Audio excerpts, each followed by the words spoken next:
Earlier tonight, I spoke to Kellyanne Conway, counsel of the president. All right, let's start with health care.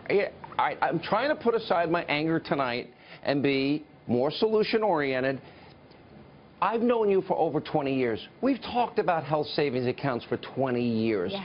I've had Dr. Josh Umber with the cooperative in Wichita that, he's been able to help 400 other practices around the country with these cooperatives. $50 a month, 24-hour concierge care. Ted Cruz's amendment drops premiums significantly. Why, after 7 years, are we having such a hard time with Congress? Today's lunch with the Republican senators showed the president at his finest. It's real leadership to go in there, Sean, and say, I want you to stay in Washington and do your job. What is your job? The president said, I've been here for 6 months.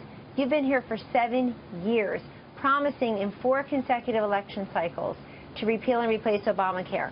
The president's done his job. He ran successfully on repealing and replacing Obamacare. The House bill got passed, and he is waiting right behind me in his office, pen in hand, ready to sign it. So today, he had a very frank but respectful conversation with the senators and basically said to them to do their job and to also recognize that a no vote on the motion to proceed is a yes vote for Obamacare.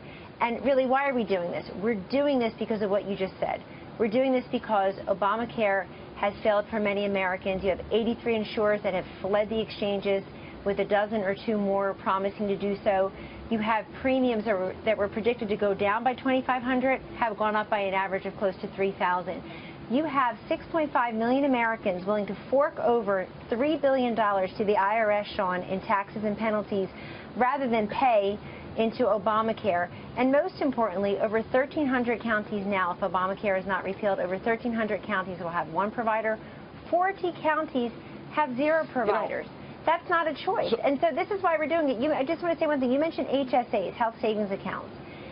Under the current Senate bill, which we hope they will pass and put on the Senate and the president's desk, for the first time ever, people can use that HSA money to pay for their premiums. That's the problem with Obamacare. People don't have access to insurance because they don't have access to health care because they don't have an insurance card. They have an insurance card. They can't use it because of the premiums. HSA money to pay for the premiums. You open up a bigger market for people to get that care they deserve. I don't care if it's repeal only in a transition. I wasn't the biggest fan of the House bill, but it's a big step in the right direction. Right. And it allows, for example, catastrophic care, which is illegal under the Obamacare law. It allows for health savings accounts. The Cruz Amendment is very helpful for lowering premiums. The Freedom Caucus amendments, they help lower premiums. I don't know. I mean, it's so obvious and evident. Does the Republican Party in Congress want to be the party of freedom, the party of free market solutions? Because to me, it's really that basic and fundamental. That was discussed today. We're at an inflection point, really. This could be a very, very big moment for the party and certainly more importantly for the country. We need to look Americans in the eye and say, when we had a chance to pull back on the government literally standing between the doctor and the patient, between you and accessing health care for you and your family affordably and sustainably, that this president, this Congress, told the nation, we stand with you. And let's review a couple of the other great things that are on the bill. I think this is important. You have the Stability Fund, has billions of dollars more in it now. You have to stabilize these markets to help cover those with pre-existing conditions. You basically are saving Medicaid, which is completely unsustainable and unaffordable in its current configuration, so that you give those governors flexibility. $45 billion, Sean, for the opioid epidemic, which I work on every single day here. There are so many positive things. But look, any Republican senator who votes against a motion to proceed is basically saying we're proceeding with Obamacare. And very quickly, if you don't like the bill, do what Ted Cruz did. Yeah, that's right. They will be held accountable. But if you don't like the bill, do what Ted Cruz did. He offered an amendment. If you don't like it, amend it, go to the Senate floor and say how to improve it. Let's go back to the Merkel dinner for just a minute because of the bubble and fizz hysteria on NBC and CNN. Okay, all the press knew that Melania was sitting next to Vladimir Putin. Everybody knew all of these leaders were in the room. Everybody knew that everybody would be talking. What do you make? It's almost like I want to send everybody in the media. If Donald Trump drank and he doesn't, they would say, oh, my God, that's Russian vodka, because they're so obsessed. What's your reaction to the media's insanity here?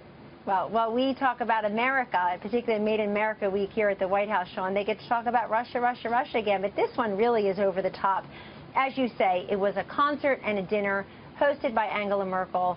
Obviously, we don't do the seating arrangements. Mrs. Trump, our wonderful First Lady, seated next to President Putin. At the end of the dinner, her husband, the president, went over to speak with her and President Putin. The only interpreter that was allowed for him was a Japanese. He chose a Japanese interpreter because he was sitting next to Mrs. Abe. Anyway, the upshot was any description of this as an undisclosed, secret, second-furted meeting is complete nonsense. That was part of the public schedule.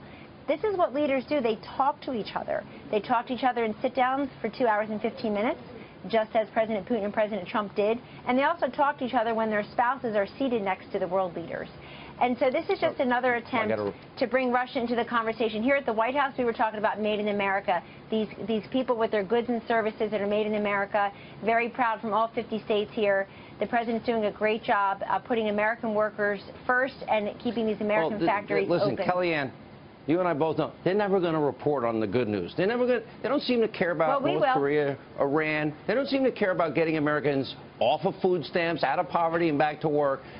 Their constant 24/7 obsession. But look at the approval ratings. Look at the approval ratings. The president is far more popular than the Congress or the media. That should tell you something. That's true. That's true. All right. But by the way, we're not the media. We're the fair and balanced part. The rest of them are all sheep. Kellyanne, good to see you. Thanks for being with us. Up next tonight.